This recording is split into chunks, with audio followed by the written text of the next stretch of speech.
Saya terhadap Ruang Merdeka tidak punya harapan apa-apa. Ya. Karena saya melihat amarat Ruang Merdeka itu sudah mewujudkan apapun yang bisa diharapkan. Karena jadi istilahnya itu saya selalu pinjam istilah Jawanya, kan yang ngelakoni itu jawab Ruang Merdeka. Ya. Mereka ini paling tahu apa yang bisa diharapkan. Dan saya yakin Ruang Merdeka tidak harapannya bukan muluk-muluk, tapi harapan yang disesuaikan dengan kenyataan.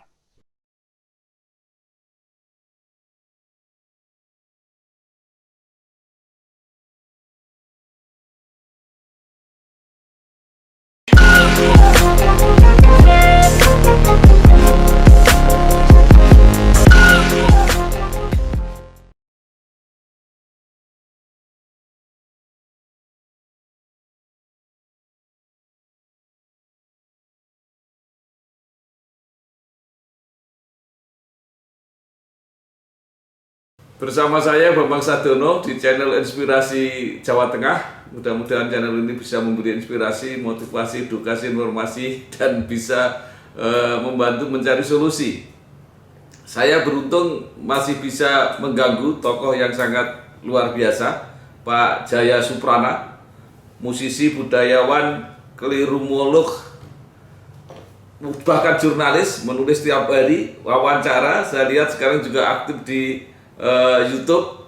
Pasti mungkin sekarang sudah pensiun, tapi juga seorang pebisnis yang andal. Apa kabar Pak Jaya? Ya, terima kasih. Saya masih hidup, Pak. Pak Jaya, pertama saya mengucapkan terima kasih sudah meluangkan waktu. Saya mau mengganggu karena di bulan Februari nanti ada hal yang istimewa, terutama bagi saya, karena Harian Suara Merdeka, tempat saya belajar dan berkarya cukup lama, akan berulang tahun pada tanggal 11 Februari, ulang tahun yang ke-71. Dan menurut saya di Semarang, di Jawa Tengah, itu dua nama yang sangat legendaris itu adalah Jamu Jago dan Suara Merdeka. Bagaimana menurut Pak Jaya? Apa persamaan dan perbedaan Jamu Jago dan Suara Merdeka? Ya, bedanya jelas kalau yang satu jamu, yang satu adalah masa yang sangat populer di Jawa Tengah, bahkan di seluruh Indonesia. Produknya beda. Nah, Pak Jaya mungkin salah seorang tokoh ya yang saya cari-cari yang mengalami masa jaya-jayanya Suara Merdeka. Mungkin punya kesan, punya kenangan, dan sekarang juga punya harapan. Monggo Pak Jaya. Ya, begini. Saya koreksi sedikit istilah itu. Saya mengenal masa Suara Merdeka pada masa jaya-jayanya. Ya. Nah, menurut saya masa sekarang pun Suara Merdeka masih berjaya-jayanya. Ya, jadi itu masa itu belum lewat. Ya, Jaya. Mungkin Suara Merdeka mengeluarkan surat kabar, ya, saya bicara surat kabar dulu, ya, saya belum bicara lainnya, yang saya kira tetap terbesar dan tersebar, ya, di Jawa Tengah itu tidak ada tandingannya. Kalau saya kira New York Times pun kalah jauh sama Suara Merdeka. Nah, kalau secara pribadi saya sebetulnya mirip dengan Mas Bambang. Ya, saya tahu benar, saya kenal benar Pak Mas Bambang waktu Pak Menpan masih aktif di Suara Merdeka. Ya, kita sama-sama belajar, Pak, di Suara Merdeka. Tapi kalau Bapak memimpin redaksinya, saya itu menulis. Saya itu mulai naskah saya pertama di Indonesia itu dipublikasikan oleh Suara Merdeka. Yang sekembali saya dari Jerman itu kemudian itu Suara Merdeka. Nah, baru kemudian media massa yang lain menyusul seperti Kompas, Tempo, dan lain-lain. Tetapi jelas Suara Merdeka itu yang pertama yang memberi kesempatan ya itu saya kira Mas Bambang itu yang biografinya ya bilangnya ini masanya walaupun jelek dibuat aja kasihan gitu kan. Iya, oke. Pak Jaya, mungkin yang lebih luas lagi ya, bukan secara pribadi itu bisa mengekspresikan tulisan dan sebagainya. Mungkin Pak Jaya baik sebagai pemimpin apa bisnis juga pemimpin organisasi sosial, kalau nggak salah dulu memimpin yayasan apa Telogorjo dan sebagainya. Eh, apa peran Suara Merdeka pada waktu itu sebagai media komunikasi? Wah, pertanyaan Anda cepat sekali. Dan secara pribadi jelas saya berhutang budi kepada Suara Merdeka. Jamu-jamu tanpa Suara Merdeka juga tidak berdaya apapun. Ya, itu dukungan Suara Merdeka luar biasa.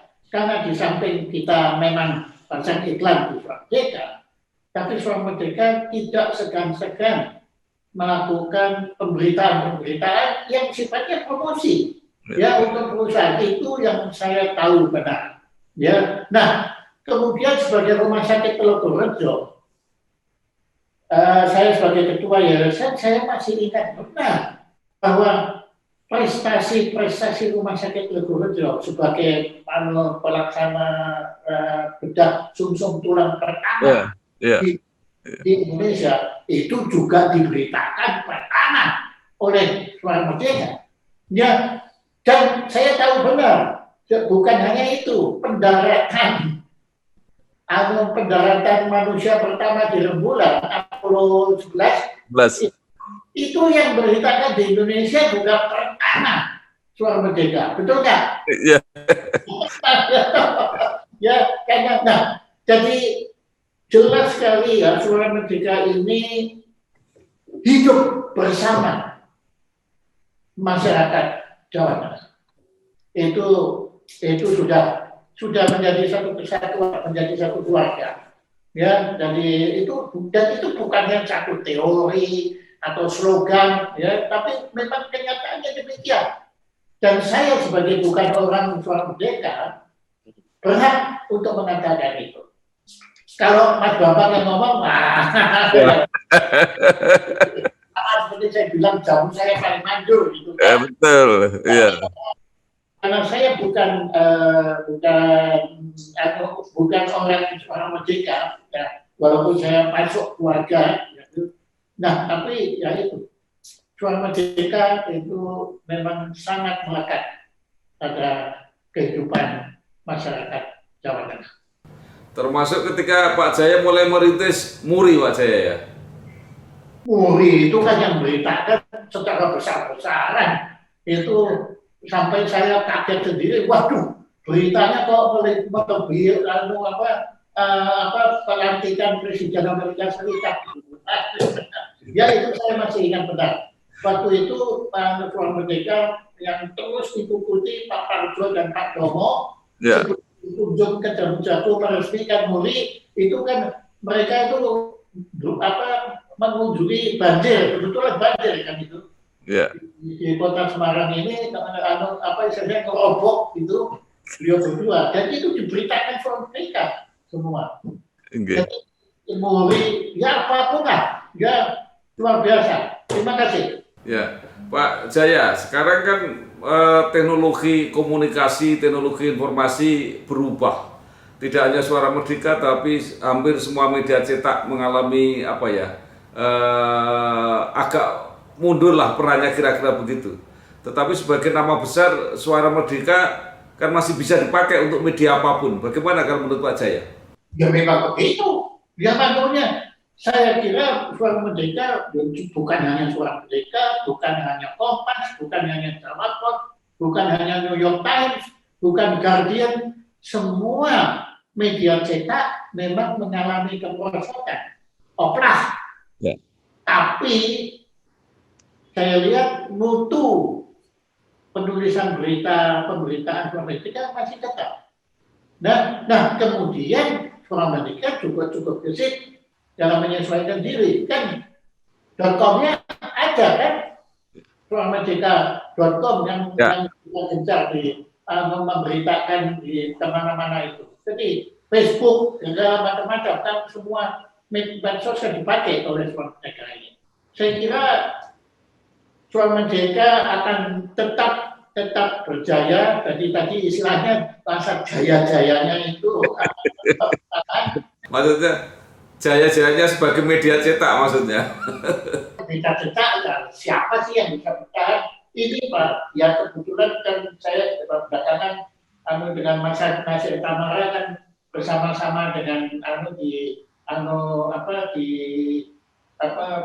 WAG Satu Pena Indonesia itu. Nah, itu Pak, buku itu Pak, aduh Pak, penerbitan buku itu kasihan ya Pak. Ya, tapi mereka pindah ke e-book. Ya. Ya memang, ya jadi semua berubah Pak ini sini. Ya apalagi corona, waduh, itu menyebabkan online ini kan ya seperti sekarang. Saya kan karena corona maka kita pakai Zoom, saya bisa setiap saat malah wawancara dengan Anda, nggak perlu ke Semarang, kan? Ya. Lebih gampang, lebih murah. Pak Jaya, Pak Jaya sebagai orang ya yang sangat dekat dengan Jawa Tengah, dekat dengan Suara Merdeka, apa saran atau harapan Pak Jaya supaya Suara Merdeka ini tetap akan berperan? Saya terhadap Suara Merdeka tidak punya harapan apa-apa. Ya. Karena saya melihat amarat Suara Merdeka itu sudah mewujudkan apapun yang bisa diharapkan. Karena jadi istilahnya itu saya selalu pinjam istilah Jawanya, kan yang ngelakoni itu jawab Suara Merdeka. Ya. Mereka ini paling tahu apa yang bisa diharapkan. Dan saya yakin Suara Merdeka tidak harapannya bukan muluk-muluk, tapi harapan yang disesuaikan dengan kenyataan. Dan perlu diketahui juga saya ini menjadi dekat dengan Suara Merdeka ini bukan hanya secara pribadi maupun perusahaan maupun semua kegiatan kemanusiaan, tetapi kebetulan saya itu bertetangga dengan almarhum pendiri Suara Merdeka yang terhormat Bapak Ketami. Itu saya bertetangga Pak di situ. Jadi ya otomatis ya aura kebesaran, keagungan Pak Hitami itu dahsyat sekali, terasa pada kami selalu di situ. Ya, jadi Pak Hitami itu bukan hanya pengusaha di bidang pers, tapi beliau betul-betul seorang jurnalis Pak Hitami itu. Wah hebat ya, jadi penulis juga ya di situ. Penulis ya. Baik Pak Jaya Suprana, terima kasih. Mungkin masih ada yang ingin disampaikan kepada keluarga besar Suara Merdeka? Ya tentu saya ucapkan selamat Dirgahayu ya. 71 ya. 71.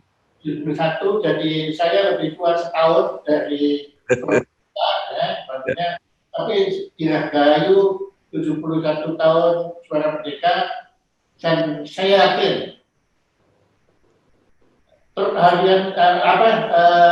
kelompok jurnal yang Suara Merdeka akan terus menyuarakan kemerdekaan bukan hanya di Semarang, bukan hanya di Jawa Tengah, tetapi juga di Indonesia, bahkan juga di seluruh dunia. Karena dengan teknologi online ini kan apapun yang diberitakan oleh Suara Merdeka bisa dibaca dimanapun juga. Ya, saya masih ingat waktu kemarin terakhir saya sedang ke Albania, itu saya membaca Suara Merdeka lewat online. Tidak ada masalah. Silakan. Ya, baik. Terima kasih Pak Jaya Suprana, tokoh yang besar di Semarang dan Jawa Tengah, yang telah memberi beberapa komentar mengenai Suara Merdeka. Mudah-mudahan harapannya Suara Merdeka ke depan tetap berperan sebagai media komunikasi walaupun teknologi dan metodenya berubah. Sekali lagi terima kasih Pak Jaya, matur nuwun. Terima kasih Mas Bambang. Oke. Terima kasih.